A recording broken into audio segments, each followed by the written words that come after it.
When we think about our government, it's easy to focus on the political maneuvering between parties, especially now, I would say especially in Illinois, in the midst of an election cycle on the federal level.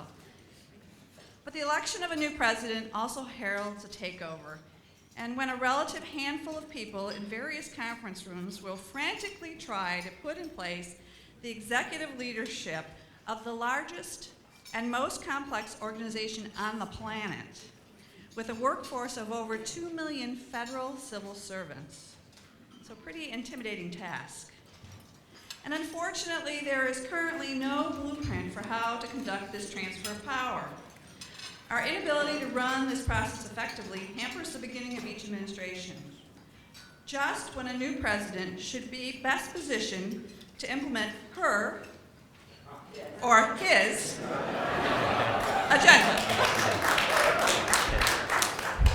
We're nonpartisan. Today is a rare opportunity to hear from the insiders about this process and to see the organizational challenges that they've all faced, which is very similar to what we face in our businesses every day. And most importantly, to engage in a conversation on how we can fix this often chaotic transition process, which itself is one of the root causes of some suboptimal government performance. So our esteemed panel is moderated by Doug Conant, former president and CEO of Campbell's Soup Company and a New York Times bestselling author. Doug now devotes much of his time to sharing his leadership lessons with others and serves on the boards of several organizations. Among his many commitments, Doug is a board member of the nonprofit, nonpartisan Partnership for Public Service. He's chairman of the board of Avon Products and chairman of the Kellogg Executive Leadership Institute at Northwestern University. And earlier this year, the partnership launched the initiative to facilitate a smooth transfer of presidential power, which is going to be discussed today. Next up is Chris Liu. Chris is the U.S. Deputy Secretary of Labor, and in this role, he serves as the Chief Operating Officer of a 17,000 employee organization that works to create greater opportunities for all Americans. Previously, Chris served as the White House Cabinet Secretary and Assistant to the President, acting as the President's primary liaison to federal departments and agencies.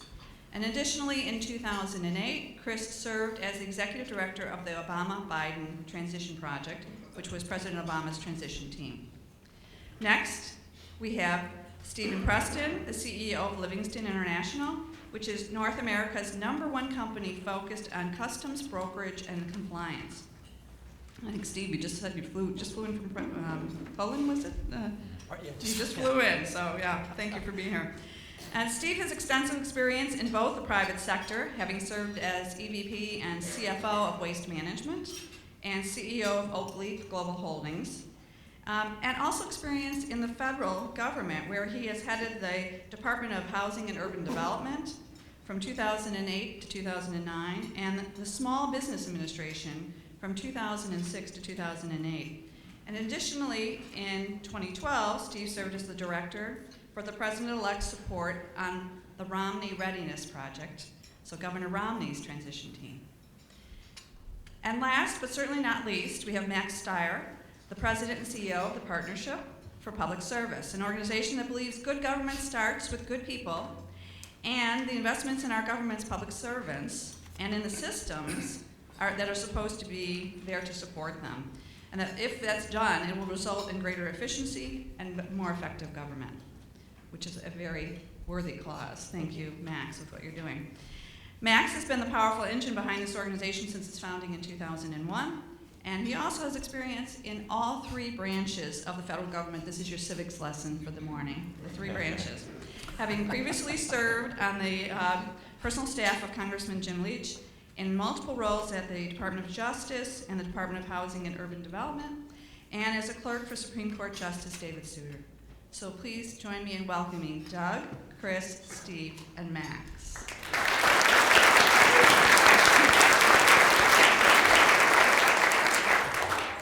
Thank you, Donna. Well done. You read that very well, just the way I wrote it. I'm Doug Conant, and it is great to be back in Chicago. I moved away 25 years ago, and it's great to be back in Bears and Bulls and Cubs country. Hey, all I know is I'm not in Jets and Giants country anymore. We're going to get a new CEO for the federal government soon, and he or she will be ready to lead and manage, will need to be ready to lead and manage effectively when they step into the office on day one. Unfortunately, our next president will have to confront the same system that has befuddled all of their predecessors. A task as basic as getting your leadership team in place, which we all know is essential to running an enterprise, becomes frustratingly difficult, even when it needs to be a priority. And this is not a political issue, but as illustratively, months into the Obama presidency, at the height of the financial crisis, every key position in the Treasury Department, other than the Treasury Secretary himself, remained vacant. This is a chronic problem in our federal government.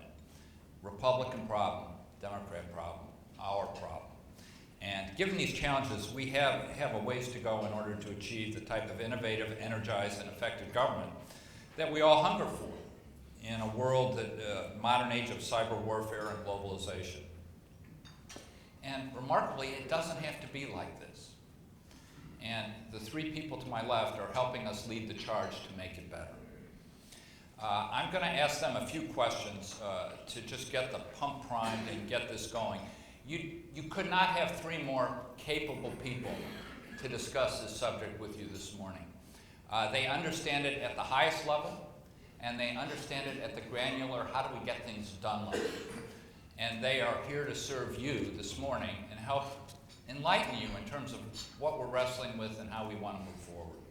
So I'm going to start first with Chris and then Steve. I'd like you to sort of get us warmed up by telling us your experience in your administrations as it related to transitions and what it's like from the inside, not just the outside. So Chris? Well, thank you, Doug, and thank you all for being here. It's great to be back in Chicago, which is a city I've spent a lot of time with when I started working for a freshman senator who we thought was going to stay in the U.S. Senate for a long time and decided had yet other ambitions. It's also great to see some former administration colleagues, Tony Miller, Evo Dalton, Dave Jackson, and Unmi's back here who served on our AAPI commission. I'm sure there are some others as well. I got into this very early in May of 2008 when then Senator Obama started planning the transition. And we used the word audacity a lot in Obama world, and this was pretty audacious, May of 2008. If you remember back then, he was still in a pitch back and forth with Senator Clinton for the nomination.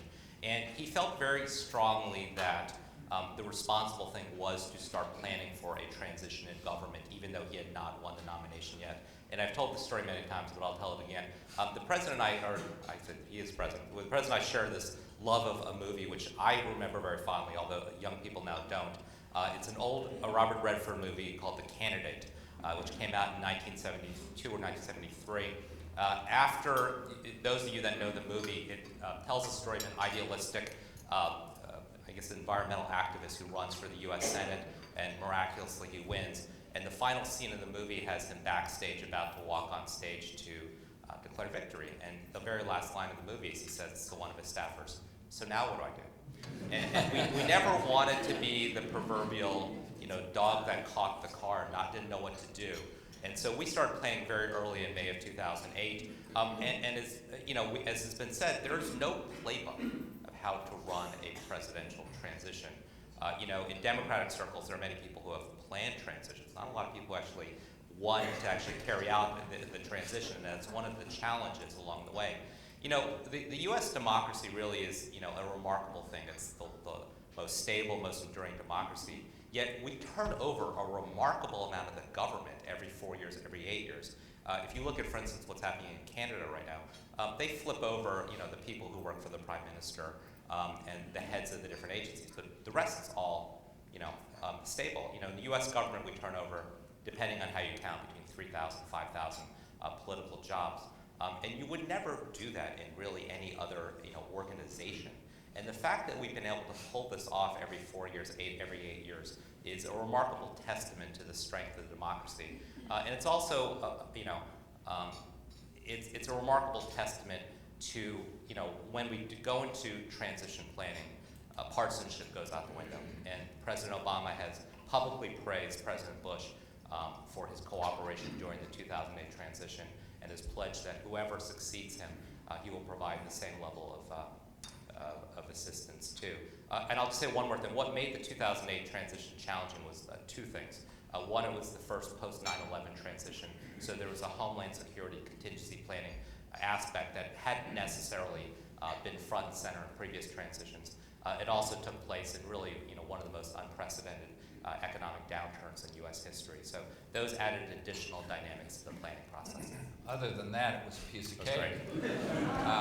And we'll get into the more granular discussion after we get the high-level input. Steve, Right. your perspective? So, as the time that Chris was thinking about catching the ball, I was sort of on the side of throwing the ball because we were on the transition out in the Bush administration. I served in the second term, so I was more toward the back end of the administration. So let me give you kind of my perspectives on how that worked at the time. President Bush was extremely committed to making the best transition in history. And I can't tell you how important leadership at the top is when you're giving those messages. And so President Bush put everyone on notice formally, I think it was more than a year before the election, that this process was going to be intense, it was going to be complete, and it was going to be highly effective. And obviously, as Chris mentioned, the stakes actually kind of went up through that process because of what was happening in the financial markets at the time. So that task then landed on the desk of his chief of staff, Josh Bolton, who is a terrific American, great leader, and very much committed to doing the right thing, and then Clay Johnson, who ran the Office of Management under OMB. So that there was a mechanism there to carry it out. So all the agencies had to begin jumping into line to make this happen. So just to give you a little bit of perspective, as I think about the transition process is extremely extensive, multifaceted. It touches so many different things. But broadly speaking, I think you can think of it as being sort of in two large pieces. Number one, you have all of the movements and the workings around the president-elect. How is he or she, by the way, there are she's on both sides of the aisle running. Just want to mention that. How is he or she going to govern out of the gates? And you've got this 75-day period between the election and the inauguration when the new president-elect actually has to hit the ground running. Who's going to staff that person? How's that person going to begin appointing leaders for the cabinet or for his or her staff? How are the policies that person wants to advance going to be implemented? Because the mechanisms for policy implementation are varied in the federal government. What world leaders will that person engage right out of the gates? What is the media profile going to be? There's an entire set of activities which are critically important that surround the president-elect and the vice president-elect. But then there are dozens of federal agencies at the same time that have to begin transitioning. And most of those agencies won't even have a leader by the time the new president comes in. And so so my work from that perspective, my work was much more on that side of the coin because I was running a federal agency. And we worked very hard under the leadership of Josh Bolton and Clay Johnson to put together extensive transition information, hold extensive transition meetings. The Obama administration put in place transition teams. But I also felt personally, for me, that I needed to transition this role to the new HUD secretary. We were in the middle of a housing crisis. I was a HUD secretary. I was on the board of the TARP. FHA was underneath HUD, so we were going from probably 3% of the housing market to 30% of the housing market because the subprime market had gone away. We were trying to rebuild public housing in New Orleans, which hadn't gotten out of the ground after the disaster. So my view was when the new secretary was coming in, it was a very important part of my role to make sure that the baton was passed on any number of critical initiatives that I felt and that we all felt were important to advancing the mission of the agency and things that were very important to the country. So you asked us to share anecdotes. Other than the formal stuff, I put together, I think, probably a 5-page issues list, called the new secretary and said, we've got to get together for dinner. I think he thought we were going to have a nice dinner and kind of chattel about it. I put the list in front of him and said, Sean, this is what you got to think about. And I said, we're not leaving this dinner until we get through this. And he and I developed a great relationship through that. And we conferred on a number of times after the handover of the government. Now, the reason I mention that story is because a lot can happen through tone at the top. A lot can happen through a structured transition process. But there's so much that has to happen that's driven by the perspective of the team, the willingness of people to cooperate, the willingness of people to put their best efforts to it, and just sort of the heart commitment to ensure that everything moves over slowly or well. I just want to make one last comment, which is there are the federal career workforce keeps the place running. So it's not like, it's not like everything stops. There are tremendously committed people. Just, despite all of the shots that people take at the career workforce, there are tremendously capable people that are very dedicated to make that happen. And then a lot of the national security and federal response types of activities have a high degree of continuity. And so those things come over, I think, a little bit more naturally. But there are a number of opportunities for the baton to be dropped and for things to fall through the cracks. And it's very important for the outgoing team and the incoming team to have a commitment to work with each other to make sure that doesn't happen. Yeah, absolutely. And Max, can you sort of bring this challenge to life? I know you've been living it, and share with us why the partnership is trying to move things forward on this front. Terrific. Well, first, thank you, Doug and Donna, for hosting us here, and for everyone for being here at breakfast. Steve is also on our board. Chris is someone who I've worked with for a number of years and has been instrumental in actually producing a transition guidebook that we will be releasing in January. So you have really the best in class. You asked the question to sort of pull this together just one step back, and the Partnership for Public Service, we're a now 14-year-old nonpartisan nonprofit organization focused on trying to make the federal government work better. And you think about the larger landscape, literally hundreds of thousands of nonprofits out there focused on issues of public good, all of which the 800-pound gorilla is the federal government, or the government in general. And our goal is if we can make the government work better, not bigger or smaller, but more effectively, that helps across the entire board. And what's shocking, in my view, is we're really alone doing what we're doing. And when we look at the opportunities for improvement, this is sort of, the goal is to find that Archimedes point where we can leverage a small organization doing big things. The transition is a natural starting point because it all begins in the beginning. And you have phenomenal people here who did a phenomenal job, but the basic processes associated with the takeover of the most complicated, important organization on the planet are terrible, and they're largely non-existent. At best, there are matters of oral history where you get to talk to somebody who's been there before, or you have extraordinary leaders who reach out to their successor and try to communicate effectively what the real issues are. But it's not done in the way that I would expect all of you would want to see done, or you would plan to do if you were taking over another organization. Part of the fundamental challenge here is that, back to the story that Chris told, is that campaigns are about one thing, they're about winning. And they're not about what's next, about governing. And what we're trying to do is change that conversation to say, yes, you have to win, but you win for a purpose. And people here and otherwise need to ask the question, if you win, if you promise something, can you actually deliver it? And that's a governance question. And we think, again, that the leverage opportunity around improving the transition is the way we're going to have, amongst other things, phenomenal impact. So we are building a transition manual. We have the Romney documents, the Obama documents. We're trying to create a learning system so people are able now, going forward, to build on the best practice of prior efforts. We're also trying to extend the runway. So we've got a piece of legislation passed. People have historically looked at the transition as the period between Election Day and inauguration. That's 77 days. And again, not clearly enough to be able to fill those 4,000 jobs, put together the plans that Steve talks about. Not going to happen. And so by creating a congressional cover, we were able to get legislation passed that enables campaigns to get support as of the convention rather than Election Day for transition planning. That has meant that transitions are happening earlier, publicly, and more aggressively. The Romney team was the first to take advantage of that. And I want to point out David Eagles, who's sitting at the table here, who's running our transition effort. In any event, you have a brochure. I know we want to get to questions here. We have 4 primary areas we're focused on: the transition process itself, And that includes both that incoming and outgoing preparation that Steve was talking about, working with Congress because they play such a fundamental role in both setting the rules of the game of transition planning, as well as, frankly, overseeing who gets put in those jobs and the pace at which they actually happen. We're trying to double that pace.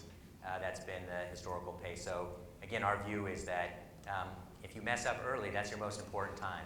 As a practical matter, that's the only time you can lean into issues, because the world has a tendency to throw a lot at you that takes you off your game otherwise. So that front end time is by far the most important, and our theory is actually going fast is easier than going slow, because if you go fast, you have a lot less political resistance to getting your team in. We're also building a management agenda. Our notion is pretty simple there, and that is, again, recent administrations have actually tried to put together management agendas, but they do that a year, 2 years within their administration. They can't get them done. It's too late. They actually need to understand what they want to get done at the front end in order to be able to achieve it. And then we're trying to create a curriculum. We've created a curriculum for new political appointees, because while a lot of management is the same, that 5% difference messes you up. And so we've created curriculum around the things that no one in their right mind would understand coming from the outside. So things like the federal budget process, hiring do's and don'ts, working with Congress, the acquisition process, managing the political career interface.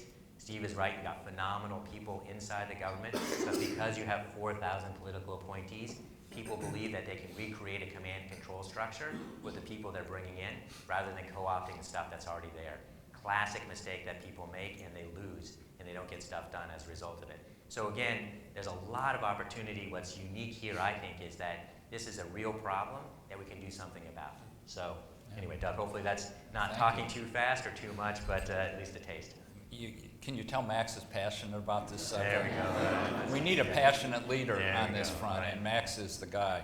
I've got to say, Chris, I first met you at when we did the announcement at the Partnership for Public Service. We had Chris on the podium with Mike Levitt, and we were talking about how the two teams had partnered together to rethink the transition process, the Obama team and the Romney team. And I was struck by the spirit of service from both parties as we went forward, and it felt nonpartisan. But is this also a partisan issue as well? It should be a nonpartisan issue. Obviously, there are partisanship aspects about this, and whether it's the list of 5 pages of things that Steve Preston shared with Sean Donovan, whether it's the list that I will share with my successor, there are certainly policy priorities that would be reflected in a Democratic administration that would not be reflected in a Republican administration. But the guts of government should be nonpartisan. It's the keeping trains running on time. It's whether you're in the middle of a housing crisis, as Steve and Sean Donovan were, or for the work that we do at the Department of Labor in terms of training people for jobs, protecting people in the workplace. That business should not be partisan.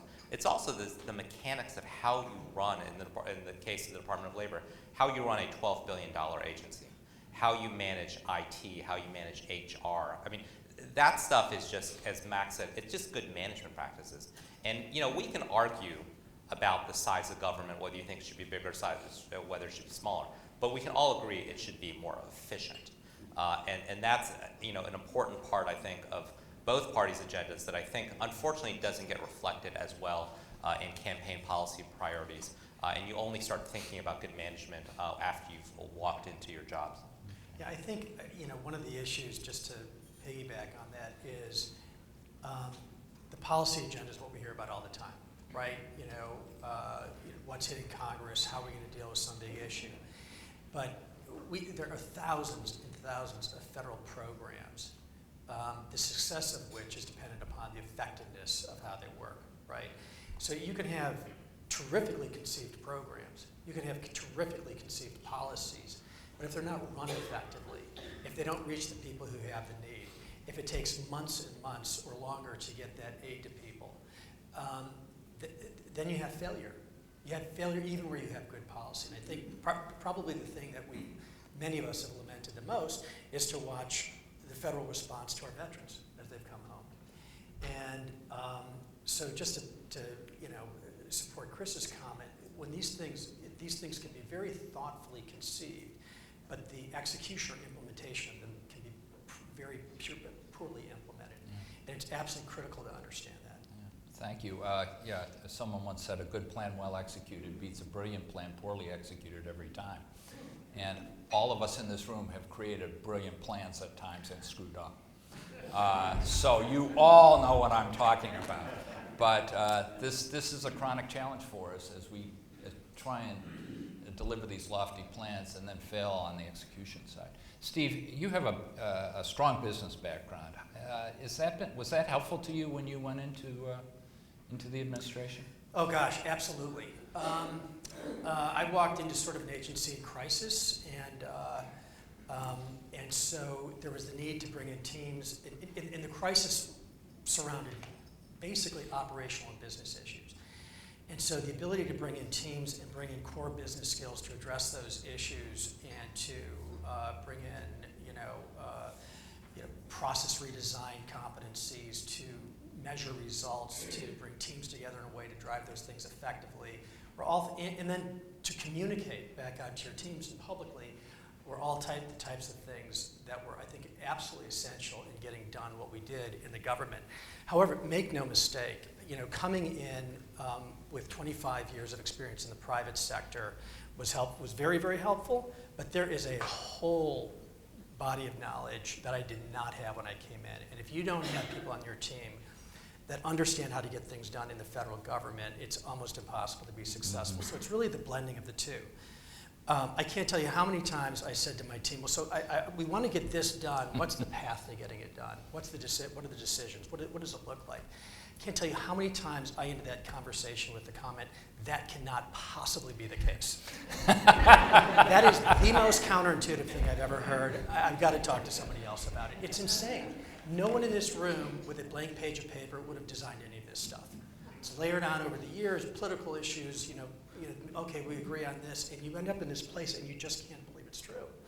So you really have to, I think the business sensibilities and the business skills are essential to bring in because so much of the government is operational, but you have got to have that coupled with people who really understand how to navigate sort of the labyrinth that you've walked into. Thank you. And the partnership is some of the grease, the lubricant for the process. We do a lot of training and development of incoming administration officials and help them navigate that terrain. Max, you're the last person standing between the Q&A session here, so keep that in mind. But before I turn to you, I want to also acknowledge one other member from the partnership. We've not acknowledged David, but we also have John Gilbert over here who helped us pull this event together. And John, thank you for your help there.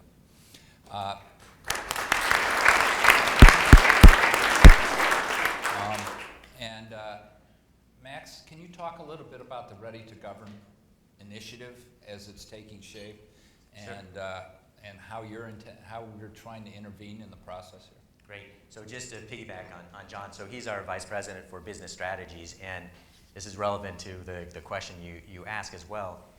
Part of our understanding is that the government is not going to become healthy on its own, and a lot of that is due to the fact that you have a short-term leadership group that's not well aligned to the long-term needs of the organizations that they're running. So, not good data on this, but on average, say about 18 months to 2 years is an average tenure for a political appointee, and they're largely rewarded for crisis management and policy development, not for improving the capabilities of the organizations they run. You're seeing the exceptions, not the rule, in today's panel. And on both sides of the aisle. This is entirely, unfortunately, it's a consistent. Chronic issue. It is a chronic issue. And so one of our theories as an organization is we actually need to see key stakeholders committed to effective government, whatever their policy views are, in order to make the institution healthy, and the business community being truly, if not one of the most fundamental to that charge. And in my own view, it's most interesting because, again, as Steve was alluding to, and the purpose of Doug's question, business community owns so much of the operational talent in this country, and so there is a very, very large role for it to play in making sure government can actually perform in the ways that everyone would benefit from. It's a long way of saying that's what John Gilbert's job is for us at the partnership, is to create that community and make his job easier, help him, and please connect with him. Ready to Govern initiative is where you asked me to steer towards. Yeah. And the initiative, I gave the sort of the 4 pieces to it. It's actually a program that we've now launched already. We're in motion in terms of all the activities that I mentioned. We have a guidebook that we expect to launch, along with a web-enabled resource that will be a center for transition planning ongoing. So again, interesting proposition here, and that is that most people here will be familiar with the presidential libraries. They hold all of the official documents that the different administrations had. The transition documents are they're not there, because they're actually activities of private entities. So we hope to actually, in some ways, become the presidential library for all transition activity, enabling people to access best practice from the past and learn from it. We are also very active on the Hill right now in trying to change the rules of the game. I mentioned one law that we got passed that moved the date of transition planning.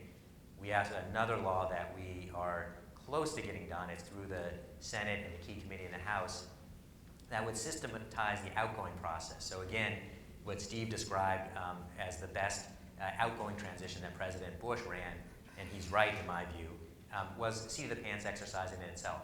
And what we're trying to do is actually learn from that, take that activity, and then make that a requirement for future administrations. So 6 months before an election, you have to create a council of the top career people of every agency. Some common sense things that sometimes happen and sometimes don't. Almost will never happen with a first-term president because they're not thinking that they need to be planning for a transition. But this would actually require it for everybody, as well as creating a unified requirement of a single person point of contact for transition activity. So there's a bunch of legislative work we're doing. We have the curriculum that we've talked a little bit about, and then the management agenda. And ultimately, we we intend to bring the candidates together in April of next year to try to share with them to kick off this process of transition planning, bring to them the people that they need to know. We actually did this in both 2008 and 2012. 2012, we had the top of the Romney team, Mike Levitt, and all of his deputies participate. It was really their first connection to transition activities, and it was a phenomenal exercise just watching how much they wanted to help, and we're hoping this cycle we're going to be able to help a lot more. So again, happy to answer specific questions, but it's an exciting but daunting prospect. Everywhere you turn, there's more opportunity. So just real quick, one example is we're now thinking about trying to do a study of the center of government, the Office of Management and Budget. So people often talk about re-engineering the airplane at the same time they're flying it. Really not possible. And the Office of Management and Budget is the coordinating entity for all government, sets the budget, all the policy has to go through it. It's a legacy organization like everything else in the federal government. And so our intent is, can we look at it, can we examine it, can we think about better ways of running it, and then sell that into the transition teams so that they, in walking in, have a plan of how they want to behave differently with respect to how they coordinate their activities. And so, again, I could list literally 50 of these kinds of things that are possible. But that's enough. That's enough. Okay. Well done, Max. Thank you. Yeah. Once he gets going, now tough this is the audience participation time. So I need you guys, this is where you have to do a little work here. So I need you guys to rise up and ask a hard questions. You cannot ask this panel a tough enough question. No softballs here. And we have, well, good, we got people chomping at the bit, but the microphone is slowly coming forward. And I guess the gentleman who has, introduce yourself and then ask your question. I'm Harding Bott. I'm the Chief Information Officer for State of Illinois. Work for a Republican governor. I have not lived through a transition. I worked for previously a Democratic mayor who was the mayor for the city for 22 years. And now I work for a governor. Mostly the gubernatorial transitions in Illinois happens sometimes or often under the watch of stern prison guards. So. Okay, now your question.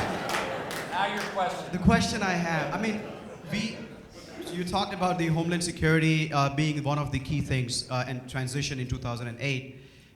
The situation has exacerbated with the entire global security and what's happening. What are the top 3 transitional priorities you think for the next transition that the incoming president has to think about and the outgoing president have to transition to? Chris, you want to? Boy, that's actually a good question. I'm not sure I can tell you. Well, look, I guess I'll say it this way. I mean, I think subsequent press accounts have come out that there was a heightened security threat around the 2009 inauguration, and there were a lot of meetings between the outgoing Bush team and the Clinton team. That 77-day period, in particular, right around the inauguration day, is a prime target for people who would do harm, and that was certainly a risk in 2009. And I would certainly suggest, given who knows, where we will be a year from now, that is certainly something that people will be aware of in 2017. But I guess the broader point is, it's hard to know, and I think this I think is one of the challenges with transition planning. And I agree wholeheartedly. You have to start early. You have to get the best people involved, but more importantly, you have to be very adaptable along the way. I remember in May of 2008 when we started compiling all of our policy priorities. We maybe had 10 buckets, 12 buckets. Education, healthcare, economy, foreign policy, whatever the normal things you would think of. And we treated the economy like education, like healthcare, because it was a bucket. And as the fall of 2008 progressed, what was an even set of buckets became much, much bigger. And so I think not knowing what things are going to be like now, it's hard. You can't think in a static way. You have to be flexible and adapt because the world changes. Okay, Steve, I mentioned this briefly before, but there are mechanisms that most of us in this room really have no visibility into with respect to the national response to a disaster, how the military kicks in any number of different situations, what's the role of FEMA or these other response agencies. So the good news is those mechanisms are in place. Most of them are pretty well run, and most of them are highly familiar with the issues. However, a new president coming in is a decision maker. That new president has to understand what those situations are, what mechanisms kicked in, and how he or she is going to have to respond. And that's a lot to learn. And so I think the transition piece around that, because it is so complex and the stakes are so high around those issues, it's critical that a leader comes in and understands those things. The other transition issue, and this will sound sort of much lesser, but I have to emphasize it. When you look at those 75 days, there are an enormous number of priorities that new leader should be addressing. When we were doing the Romney transition, my job was sort of looking at the 75 days and figuring out how that was going to work. There aren't that many hours. That president needs to eat, that president needs to sleep, that president needs to get a lot of things done, and the care and feeding and the time, the use of time, the efficiency of that person's focus during that 75 days may not sound important. It is incredibly important to making sure that person enters the role as an effective leader. Max, So just two thoughts. First and foremost, and Doug made this point earlier, both about looking at the number of appointees that were in Treasury and how quickly, as well as the notion of team being essential. First and foremost to me, the priority has to be to get the right team in place quickly. And you think about the amount of time that's lost because the government's an enormous place. There's tons of different things that are happening, and one person has to do a lot, but one person can only do so much. But a team can do a ton more. So priority number one has to be a vastly different approach to actually staffing the government. No administration has come in with a goal, the right goal. In our proposition, it should be the top 400 to 500 leaders in by the August recess. So that'd be number one. Then directly to your point about the national security issue, one example of this, and this is to my knowledge, the first time it's ever been done, but in the transition from the Bush administration to the Obama administration, one of the things that Josh Bolton, who is phenomenal and very involved with this project, pushed for is a tabletop exercise where the incoming cabinet sat with the outgoing cabinet around an emergency response exercise. And you think about this, so yes, there are these great procedures, but at the end of the day, they're leaders, and you don't know, as Chris says, where this is going to come from. It could be a domestic issue or a national security issue. You need to have people that understand the processes and that are in place for dealing with emergencies at the beginning. And you don't want their learning to be, when something's going wrong. So And as good as that exercise was, Josh would be the first person to say it wasn't good enough. And part of it was because they basically came together once. There was very little preparation to explain the processes beforehand, and they didn't garner as much as they might have. That's the kind of infrastructure we need to see in place. Can I just add one point? Doug? Just, you can go ahead and give it to him. Go ahead, One Chris, point, please. to piggyback off of Steve. There is as many people as transition in the government, there's a remarkable number of people who really keep the business of government running. And I think as we go through transition process, names get bandied about it, who should run the cabinet, and those are all incredibly important jobs. There's a whole second and third layer of political appointees who are doing critical jobs that nobody knows. I say this often, the unsung hero in this administration is a guy by the name of Craig Fugate. Craig Fugate runs FEMA. And one of the most brilliant decisions that President Obama made was hiring Craig Fugate. He ran emergency management for the state of Florida. And he has been there for 7 years through tornadoes in Joplin, Missouri, through Hurricane Sandy, through a Gulf Coast oil spill, through wildfires, through droughts. He has single-handedly helped maintain this emergency disaster response system. People like that are unsung, but it also is important that we ensure that more people like that have the ability to come into government, because they're the people that are really doing the hard work. Yeah. Yes, we Evo. Hi, Evo Dalton from the Chicago Council on Global Affairs. So And more importantly, before that, Evo was? I was the U.S. ambassador to NATO. I'll get to that. And I was part of the leadership of the National Security Council transition between Bush and Obama. We've tried, and I think you've emphasized the importance of depoliticizing the transition process. There's one politicization piece that remains, and that's the one that's most destructive, which is the need to get political appointees confirmed. And the confirmation process is now totally broken, in the sense that because it has become politicized, the vetting process has become so unreal that most people either don't want to do it, and if they do want to do it, it takes 9 to 10 months to get them vetted before you can get them in front of the Hill. Particularly on the 400, 500, 600 mid-range people that Chris, you talked about. Those folks, one, should be identified very early, and they often are. Two, they should be sent forward very early, and they never are. Correct. And three, they should be confirmed very early, and they never are. I was the U.S. ambassador to NATO. I was asked to take on this job in late November of 2008. I was nominated in March. I was confirmed in May, and I was the 5th State Department person to be confirmed. That's a system that just doesn't work. So you can do whatever processes you want, unless you fix this confirmation system, it really isn't going to work. So I'd be interested in the thoughts of how we do that. And if we don't do that, the one place in government where we don't have a confirmation system, it's also the only one that then works, is the White House. Because the White House comes in on the first day, nobody has to be confirmed. The national security bureaucracy is there on day one. The White House bureaucracy is on day one. Chris, you started work at 12:01 Yep. on the 20th of January, which is how the U.S. government really ought to be working on those top 400, 500, 600. Thank you, Evo.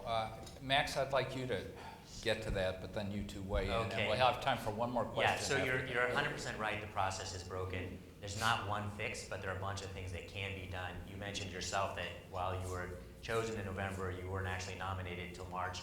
One of the big challenges, and one of the things we can fix, is no new administration is actually ready to put their people up at the pace that they ought to be. And they've not communicated with the Senate that they in fact have a goal to achieve much, much more flow through the pipe than has historically been done. I've done a set of meetings with the majority and minority staff directors, the Democrat and Republican heads of each of the critical committees in the Senate, and this was in 2008, and asked the question, if the administration wanted to get 8 to 10 people in by inauguration, would that be possible? Every single one of those staff director, majority minority folks said, absolutely, no one has ever asked us that. Only one person had any complaint and said, well, that might interfere with my vacation. That's it, one. But the point here is no one has ever tried. So this is one of the big areas we're focused on. We're actually trying to identify what the process needs to be to double the pace, when you need to do it, what kind of relationships you need, We're working with Boston Consulting Group to put this together. Still theory, but I believe that going fast is easier than going slow because you don't have the same kind of willingness of individual senators to cause trouble at the very front end. That breaks down a little bit later on. That's number one. Number two, less should be going through that pipe. So we were able to get a piece of legislation through that reduced the number of Senate confirmed positions by 10%, about 169 of them. And interestingly enough, we got that done as part of the conference we did with the Romney team around transition. Because that legislation passed the Senate and was stuck in the House. We basically talked to Mike Leavitt and said, if you win, you don't want to have to go through this process. Can you call Boehner and Cantor and say, make this legislation happen? And that's exactly what did happen. So I think you do have to improve the process. You have to make it easier. But there should be fewer Senate confirmed positions and frankly, fewer political appointees as well. Steve? Right, so I went through this twice, so I saw it from the other side. Let me just say it's an incredibly important process, obviously, to vet our people. People have very big decisions to make, senior positions, deal with highly confidential information, and obviously very senior people are in the succession line. As you get further down, I think that's where some of the challenges get. There are three pieces that people go through. Number one, there's very detailed background checks supported by the FBI.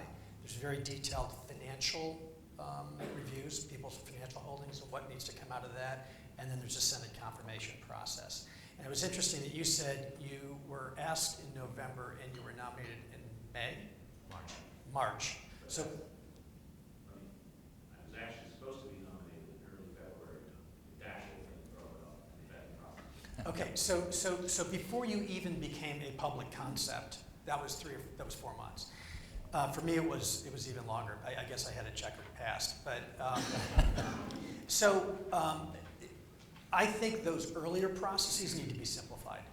So that needs to be compressed. When you get in front of the Senate, if somebody has a cause célèbre, they have an issue with the bill, they'll hold up a nomination, obviously, or a confirmation.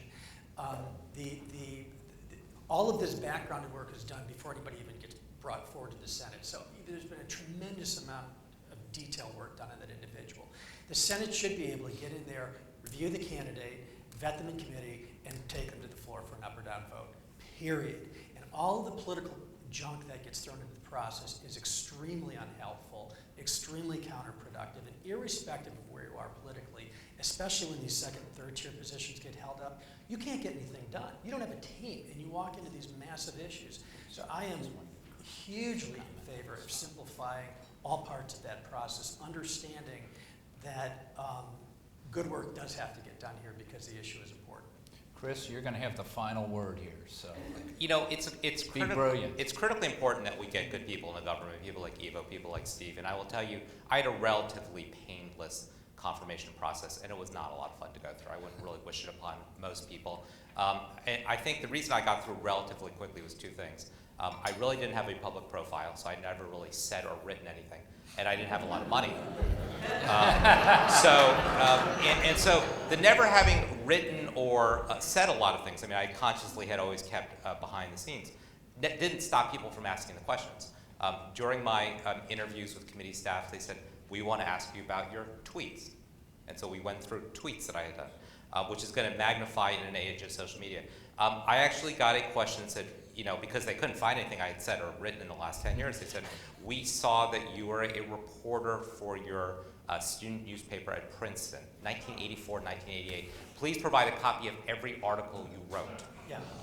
And I said, first of all, 1984, 1988 is pre-internet, so there's no way to search this. There are bound volumes in Princeton University. If you want to go find them yourself. So that is, so you imagine you're a public figure, you imagine you're an academic, and you've got, or any public figure who gives any number of speeches, what that vetting process looks like. So that's on the kind of public side of this.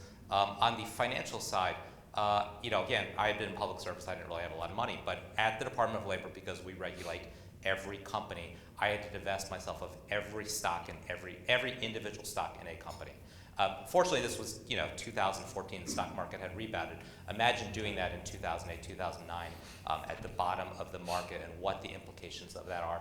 I don't have children. I don't have a nanny issue. I don't have, But you imagine people who have complex financial transactions. There are enough disincentives to serving in government, and when you layer all that on, It just needs to be fixed. We either need to decrease the number of people that have to go through the process, or we need to recognize, as Steve said, there are legitimate vetting issues. We need to do background investigation.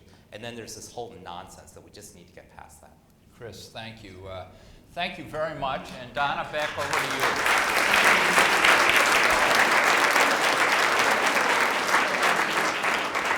So on behalf of the Economic Club members and our guests this morning, thank you, Doug, Chris, Steve, and Max for this very thought-provoking program and conversation.